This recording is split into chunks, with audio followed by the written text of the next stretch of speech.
Well, let's take a little bit of time to talk about time. This is the time.h header. Again, part of the standard library. We include the time.h header when we need to manipulate time, or at least keep track of time. A little tough to manipulate it within our program.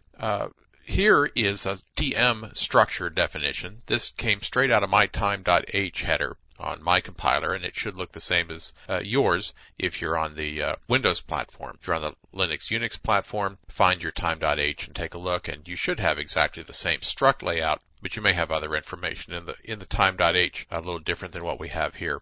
So this is our TM structure. Now this one is used for human timekeeping. I'm going to show you a piece of code I wrote here in a few minutes so that you can have an idea of how to use this and do some interesting things and put time and date into your program, possibly into your logs, and use it on reports, things like that. Notice that this structure has quite a few little values in it.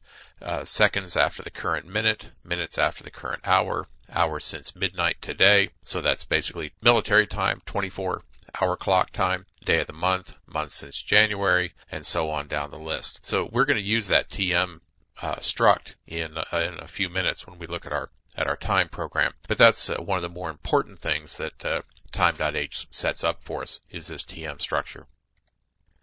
Now there's also two different types defined by time.h. Clock T, the clock T type, is usually an unsigned long, but it is a value, a variable large enough to hold a number of clock cycles since the start of the program run.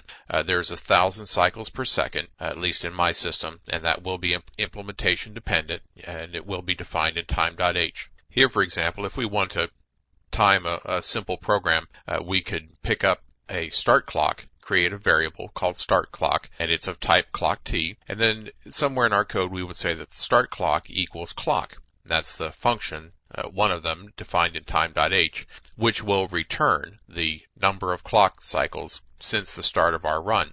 That goes into start clock. We do some work that we want to time, and there are much fancier ways to do this, of course, but we would do some work, and then we could say that the elapsed clocks equals the current time now, a few seconds later, or some period of time later, minus what time it was when we started, which would be a smaller number, and that gives us our elapsed clocks. You can divide that by the clocks per second macro, which is in the time.h, and find out how long it took your little piece of code to run. So that's one part of time.h.